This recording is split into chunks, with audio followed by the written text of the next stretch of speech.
4절 주 여호와께서 학자들의 혀를 내게 주사 나로 공고한 자를 말로 어떻게 도와줄 줄을 알게 하시고 아침마다 깨우치시되 나의 귀를 깨우치사 학자들 같이 알아듣게 하시도다. 10절 너희 중에 여호와를 경외하며 그의 종의 목소리를 청종하는 자가 누구냐? 흑암 중에 행하여 빛이 없는 자라도 여호와의 이름을 의뢰하며 자기 하나님께 의지할지어다. 오늘 아침 우리가 이사야 50장의 말씀을 함께 살펴보기를 원합니다. 50장은 이제 49장에 이어서 이스라엘이 망하게 되는 그런 이유를 설명을 하면서 그러나 또 누구를 통해서 회복이 되느냐 하는 그것을 이제 예언하고 있는데 결국 이사야는 이 메시아에 대한 예언을 가장 여러 가지로 다양하게 표현하고 있는 것을 보게 됩니다. 이 땅에 임하실 예수 그리스도 메시아에 대한 예언의 그런 표현들이 많이 나타나고 있는데 먼저 1절부터 3절까지는 이스라엘의 그 멸망의 원인을 다시 한 번 더 하나님 강조합니다. 그래서 1절에 보면 나 여호와가 이같이 말하노라 내가 너희의 어미를 내보낸 이혼 정서가 어디 있느냐. 내가 너희 어미를 내보낸 이혼 정서가 어디 있냐. 지금 이혼 상태처럼 떨어져 있는데 정상적으로 뭔가 문제가 있어서 이혼 정서를 써서 보내줬느냐. 이혼 정서가 없지 않느냐 하는 그 얘기입니다. 내가 어느 체주에게 너를 팔았느냐. 그런데 보라 너희는 너희의 죄악으로 말미암아 팔렸고 너희 어미는 너희 배역함으로 말미암아 내보냄을 받았느니라. 그리고 이혼 정서가 없이 내보낸다는 얘기는 간음하기 때문에 다른 남자와 불륜을 저질렀기 때문에 그런 여자는 이혼 정서 없이 그냥 쫓아내기도 하고 돌로 치기도 하고 그렇습니다. 그러니까 결국 이스라엘의 죄악 때문에 스스로 망한 것이지 하나님이 그들을 싫어서 내보내고 미워서 내보내고 그런 얘기가 아니라는 것을 얘기합니다. 그래서 그들 스스로 팔렸다. 이 부정한 여인처럼 됐다는 얘기죠. 너희의 어미는 결국 이스라엘의 어미 시온이 예루살렘이 바로 그렇다 하는 것을 표현하고 있습니다. 그러면서 2절에 내가 왔어도 사람이 없었으며 내가 불러도 대답하는 자가 없었으면 어찌 됨이냐. 내 손이 어찌 짧아 구속하지 못하겠느냐. 내게 어찌 건질 능력이 없겠느냐. 나는 건질 능력이 분명히 있다는 얘기예요. 하나님은 찾아오셨다는 얘기죠. 내가 왔어도 없었고 불러도 대답하는 자가 없다. 하나님은 이 배역한 이스라엘을 향해서 찾아오시고 부르시고 그리고 능력을 가지고 그렇게 오셨는데 또 그 뒤에 보면 보라 내가 꾸짖어 바다를 마르게 하며 강들을 사막이 되게 하며 물이 없어졌으므로 그 물고기들이 악취를 내며 가라에 죽으리라. 내가 흑암으로 하늘을 입히며 굵은 배로 덮느니라. 하나님이 구속을 베푸는 데 있어서 그 손은 결코 짧지 않습니다. 그래서 하나님께서 하시는 것은 바다를 마르게 하고 강을 사막이 되게 하고 흑암으로 하늘을 입히고 굵은 배로 덮고 이건 뭔가 이 하나님께서 모든 것들을 다 주관하고 계시는 것을 분명히 말씀을 합니다. 그래서 이스라엘이 애굽에서 나올 때 하나님이 애굽에 10가지 재앙을 내린 것처럼 하나님께서는 뭐든지 다 하실 수 있는 것을 분명히 강조하고 있는데 그러나 이제 이스라엘이 이처럼 팔렸고 또 나가버렸고 하나님과의 관계가 끊어져 버렸고 하는 그런 얘기들 이것이 이제 이 이스라엘의 상태입니다. 이제 이러한 상태 속에 있는 자들을 위해서 하나님께서 이 하나님의 종 여호와의 종을 세워서 그들을 구원하게 되는데 그 여호와의 종에 대한 그 예언의 말씀이 바로 메시아 예수 그리스도에 대한 그런 예언의 말이기도 합니다. 하나님의 구원을 이루는 여호와의 종을 보면 첫째 4절에 보면 주 여호와께서 학자들의 혀를 내게 주사 나로 공고한 자를 말로 어떻게 도와줄 줄을 알게 하시고 아침마다 깨우치시되 나의 귀를 깨우치사 학자들 같이 알아듣게 하시도다. 이 학자들의 혀를 주셨다 그렇게 표현합니다. 학자들의 혀, 리무드의 혀 이것은 다른 말로 제자들의 혀 이렇게도 표현을 할 수 있습니다. 그러니까 단순히 가르치는 선생으로서의 역할만이 아니라 이 학자는 하나님 앞에 뭔가 듣고 배운 대로 또 그것을 말하는 그래서 학자는 자기 이론을 말하는 사람이라고 한다면 제자는 배운 대로 보고 들은 대로 말하는 사람입니다. 그래서 이 리무드의 혀, 학자들의 혀를 주사 하나님께서 이 메시아에게 이와 같은 은혜를 주셨습니다. 예수님이 땅에 오셔서 제자들을 가르칠 때에도 내가 아버지께로부터 보고 들은 것을 그대로 내가 말했다. 내 말은 내가 하는 말이 아니고 아버지께서 내게 이르신 것을 그대로 말한다. 그런 얘기를 합니다. 그것이 바로 학자의 혀입니다. 그래서 이 학자들의 혀로 사람들을 곤고한 자를 말로 가르쳐주고 도와줄 줄을 알게 하시고, 결국 이 땅에 하나님의 백성들에게 하나님께서 구원자를 보내실 때에 말씀을 선포하는 자를 보냅니다. 그래서 이 학자들의 혀를 가진 메시아가 말로 그들을 곤고한 자를 도와줄 줄 알게 하시고, 그런 얘기입니다. 그리고 어제 이 5절에도 보면 주 여호와께서 나의 귀를 여셨으므로 내가 거역하지도 아니하며 뒤로 물러가지도 아니하며. 그래서 이 학자의 혀를 가진 그 제자는 말씀 입도 열리고 또 귀도 열립니다. 그래서 하나님의 말씀을 듣고 그 말씀을 거역하지 않습니다. 이 이스라엘의 어미들은 하나님을 거역하고 배반하고 떠났지만 진짜 이제 그들을 구원할 자는 하나님을 거역하지 않는 학자같이 알아듣는다, 그렇게 표현합니다. 그러면서 6절 나를 때리는 자들에게 내 등을 맡기며 나의 수염을 뽑는 자들에게 나의 뺨을 맡기며 모욕과 침뱉음을 당하여도 내 얼굴을 가리지 아니하였느니라. 예수님이 십자가의 고난을 당하는, 재판받고 고난받는 그 과정 속에서 이 모든 말씀들을 그대로 다 성취하셨습니다. 여호와의 종은 하나님께로부터 들은 말씀들을 가지고 선포하지만 사람들로부터는 결코 인정을 받지 못합니다. 사람들에게서는 오히려 수치와 조롱을 받습니다. 침을 뱉기도 하고 수염을 뽑기도 하고 온갖 멸시와 조롱을 다 주는 것. 그런데 그것을 메시아가 당한다는 것입니다. 그러면서도 7절에 주 여호와께서 나를 도우심으로 내가 부끄러워하지 아니하고 내 얼굴을 부싯돌같이 굳게 하였으므로 내가 수치를 당하지 아니할 줄 아노라. 얼굴을 부싯돌처럼 강하게 만들어서 결코 부끄러움을 당하지 않는다. 사람들은 부끄러움을 주려고 하지만 그러나 하나님의 종은 부끄러움을 당하지 않는다, 그렇게 표현합니다. 그리고 8절에 나를 의롭다 하신 이가 가까이 계시니, 하나님이 의롭다고 하셨는데 사람들은 너는 틀렸다고 막 지적을 하고 비판하지만 하나님이 나를 의롭다고 하신다는 얘기입니다. 그래서 나를 의롭다고 하시는 이가 가까이 계시니 나와 다툴 자가 누구냐? 나와 함께 설지어다. 나의 대적이 누구냐? 내게 가까이 나올지어다. 아주 당당한 그런 모습입니다. 사람들로부터 멸시와 조롱을 받지만 결코 스스로 부끄러워하거나 주눅들지 않습니다. 오히려 당당한 모습으로 서 있는 그런 메시아를 보게 됩니다. 9절에도 보라 주 여호와께서 나를 도우시리니 나를 정죄할 자 누구냐? 보라 그들은 다 옷과 같이 헤어지며 좀이 그들을 먹으리라.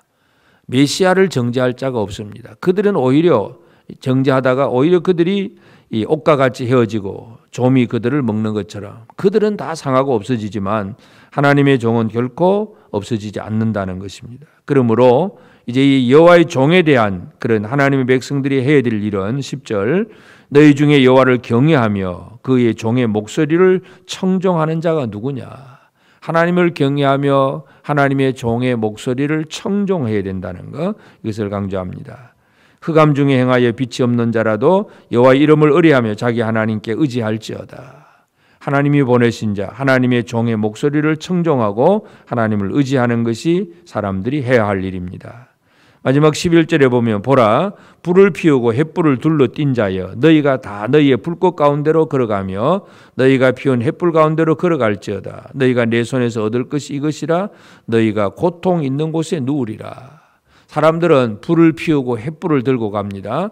이 불, 횃불이라고 하는 것은 인간이 자기의 힘으로 뭔가 해보겠다고 하는 인간의 지식과 인간의 과학 기술과 능력들, 사람들의 힘입니다. 그래서 횃불을 들고 뭔가 불을 밝혀보려고 애를 쓰지만 그러나 마지막 결론이 뭐냐? 너희가 고통이 있는 곳에 누우리라. 그 불을 밝혀도 소용이 없다는 것입니다.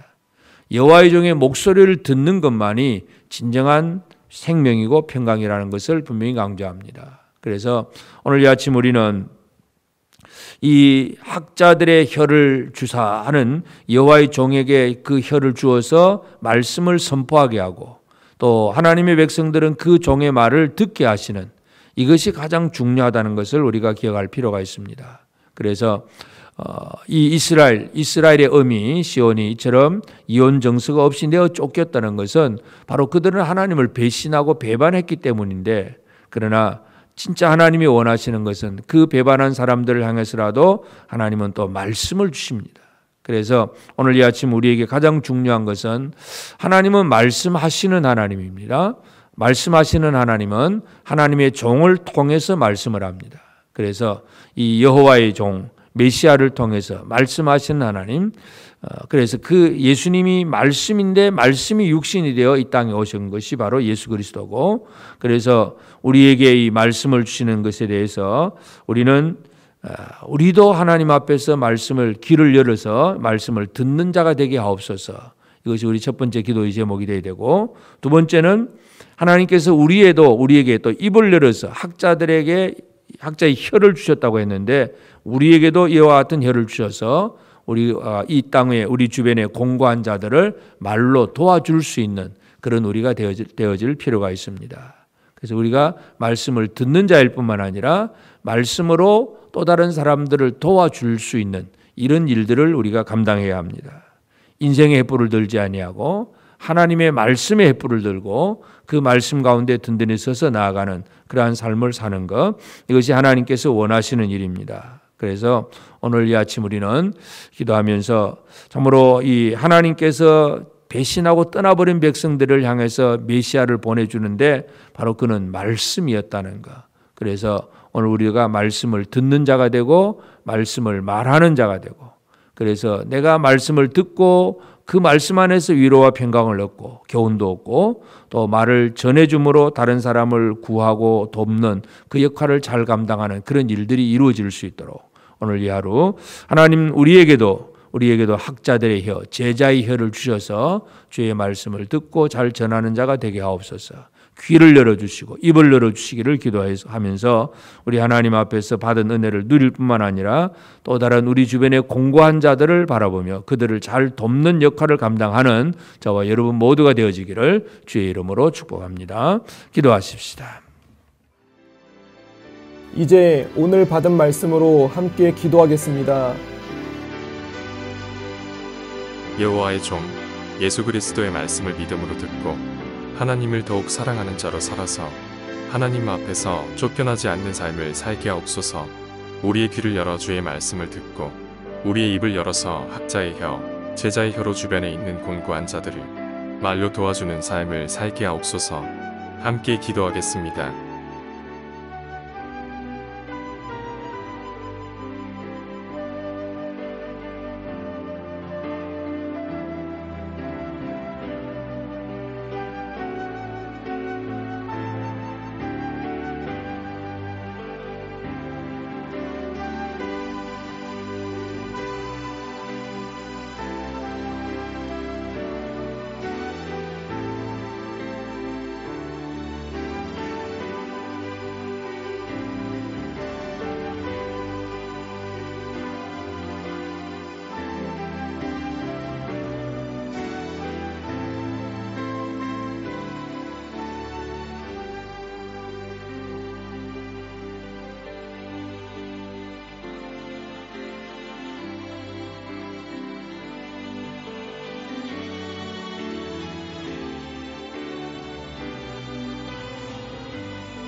이제 개인의 기도 제목을 가지고 하나님 앞에 기도하시기 바랍니다.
수고하셨습니다.